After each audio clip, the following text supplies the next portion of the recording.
Worlds Collide issue 250. And suddenly, Omega's with the heroes. This literally caused me to look up my timeline to see if I missed an issue. But no, he reunited with them all off screen. That's lazy. They faced an entire army of robots, and Sonic tells them, being genre savvy, to just push right through them to get to the teleporter pad faster. Even though, as Vector says, they couldn't crack the access code. So they're just going there out of desperation.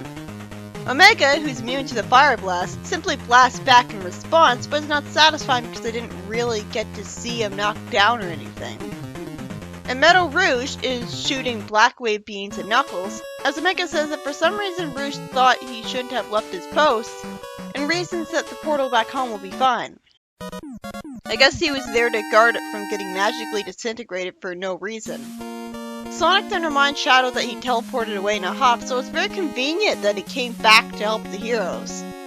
I guess, like, he realized, like, he is a good guy after all, but then why did he leave in the first place? And Shadow's being totally stark serious to Sonic's entertaining attitude. This is why I don't like Shadow, it's boring. Meanwhile, Wily and Eggman are betting in Mega Man currency, and I guess what they're betting on is which robot will kill Dr. Light first. One of Eggman's or one of Wily's. A Motobug and a Metal. I guess they want to humiliate him by killing him with one of their weakest robots. But if they were planning on just killing him, then why didn't they do that immediately instead of putting him in a prison? Those some of them do. And what's also dumb is that the two robots bump into each other and start fighting. Wily complains in exhaustion that Dr. Light's going to waste time trying to convince these clear psychopaths to become good. Oh, apparently just now Dr. Light is revealing that the last time they used Genesis Wave, it only rewrote their own individual zones, and is only going to be able to rewrite all of creation with the 7 Emeralds. Okay, my point still stands though, even just 7 Chaos Emeralds would not be enough. And even them rewriting the reality of their zones with 1 Emerald was ridiculous. It would make more sense for them to create an alternate zone where they are cloned into it.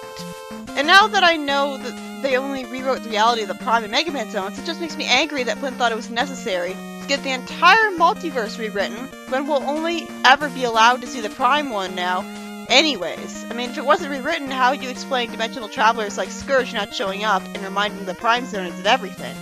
But still, dimensional travelers, aside from him, would still logically be able to show up. The fact that they never do this again is just ridiculous. Stupid Sonic Chronicles. That lawsuit ruined everything. They should have just started a whole new comic and be honest about it instead of retconning everything we loved about the comic and saying, fuck it, your memories don't matter anymore. And Eggman asked Dr. Light how he knows about their plans. Did Rouge tell him? I guess so. Wily insults Dr. Light for not having enough ambition with his genius. I hate to say it, but he has a good point. It's a shame he's using it to argue that he should be in favor of reshaping time and space. When he said they were reshaping time and space with the 1 Emerald, you shouldn't blame me for assuming he meant all of space-time and all of reality, because at no point did they ever say it was just a few zones in space-time, and not space-time in general, like they were clearly saying earlier. Dr. Light says that Wily has toyed with things he doesn't have enough control of for years, and Mega Man has had to save him from himself. And then he says that from what he's heard, I guess from Rouge telling him about all this off-screen, Eggman's no different, another thing they have in common. Emerald and the Time Eater never got a chance to even appear in the comic yet, so I guess Rouge's reality already lived through plans like that. Because we just gotta have it be exactly like the games. We gotta make it as unoriginal as possible. That's fanfiction for you. Why try to create your own unique world with its own special history behind it, like in Other M, without it take effort? And you could just rip everything off from another continuity. It's not boring and bland at all. Can you understand why I hate the reboots so much? What if I'm sick of the stories of the games and never want to see them again? I come to the comics for something unique. Dr. Light says that if it weren't for Sonic, Eggman wouldn't have a reality to conquer, and altering reality won't change that. Basically he's saying that Eggman and Wily will eventually take control of things they can't really control, and it'll lead to their undoing. Why would they bother with that after they've reshaped reality to be perfect for them?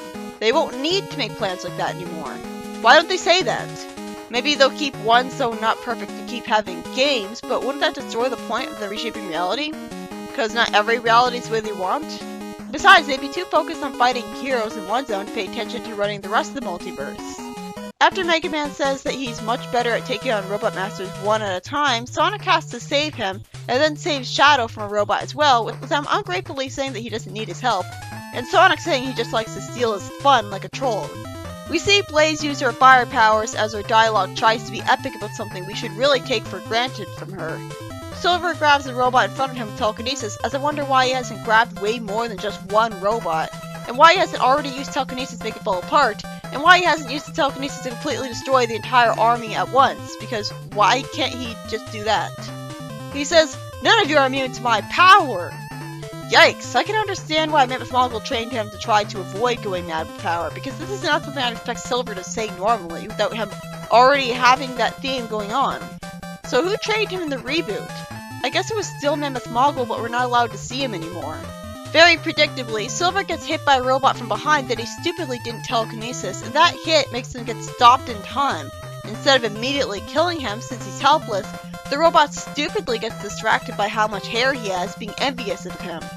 Did Wily make him bald just to be a dick? Just get a wig already if you care that much. Why would a robot care if he's bald when he's always hiding it with a helmet? I like seeing Shadow Man and Espio bow to each other like ninjas having an honorable battle. It shows their similarity. Vector attacks Snake Man, calling him a disgrace to reptiles everywhere. Considering that Snake Man looks like a human dressing up like a reptile at a convention, I fully agree with the crocodile for getting offended by the villain. Charmy complains about a beehive robot attacking a bee. Knuckles is attacking a self-repairing robot.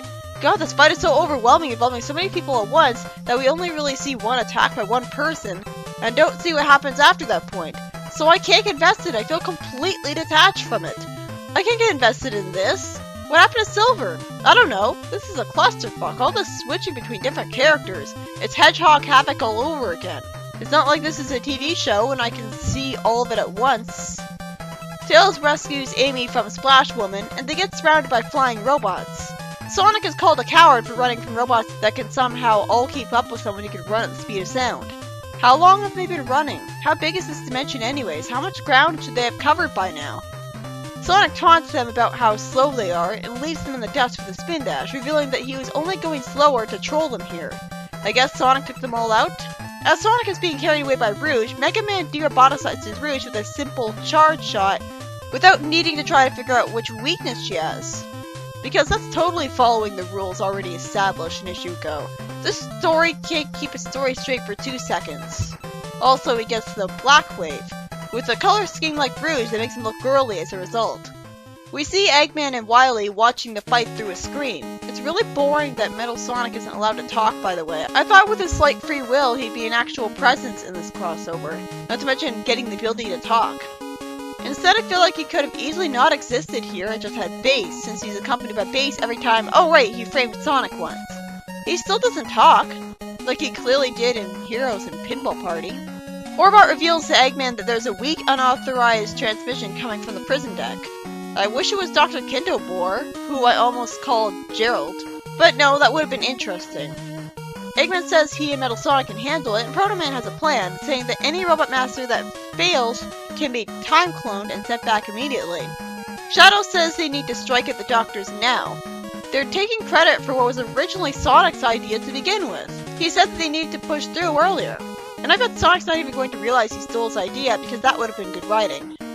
Shadow says that the battle can cover for them, with Mega Man reluctant to just leave him and Proto Man behind to fight for themselves. Sonic calls for Tails to fly him, and Mega Man flies with his rush jet. Sonic looks on the bright side that the Robot Masters being on the battlefield means that there is less to fight inside the battle station. Amy hopes that Sonic will be okay, and Dr. Light tries to call Rouge and Mega Man again. Why the fuck was he able to call transmissions with the Metool's helmet? Why does he think he could do that at all?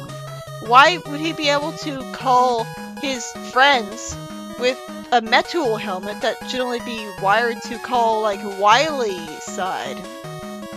And he doesn't have any tools to modify it. Eggman is intimidating as he blatantly spells out for the audience what I already figured out a long time ago, that Rouge was giving Light information. I guess he's being long-winded to make an intimidating speech, but this still feels a little patronizing. And Eggman throws Dr. Light out of the Wily Egg, and of course we're not allowed to see him get rescued right away, since they want to end this on a money-grubbing cliffhanger. Unless Mega Man slows down his fall with the tornado weapon being fired, or by accelerating down with him at the same speed with Rush Jet or something, I don't see how a regular human like Light could survive this. Any idiot knows that's not the fall that kills you, it's the sudden stop. Even one from being caught by the hard metal arms of Mega Man. This issue was by Ian Flynn, and feels like nothing but boring padding because despite Sonic blatantly saying at the start that they should just push through all the robots, ignoring them to get to their next destination, an overwhelming fight that cuts away from every little battle before you can get invested happens anyways, and then Shadow gets the credit for coming up with Sonic's exact same plan. I really wanted to know how Silver got out of that situation, but no. This is why fights with too many characters in them suck. You can't get invested in anything for that little time. And after it's predictably revealed to Eggman that Rouge has been giving Light info off-screen for no reason whatsoever that would benefit her, Eggman does the smart thing and has Light thrown out of the Wily Egg to his doom. I'm guessing they'll somehow survive. I can't be positive about the crossover when not a single issue in it has been anything better than bland and predictable. If this is how the entire reboot is, why do people think it's good? Next up is Mega Man issue 27. Only 4 more to go! This feels like it's taking forever.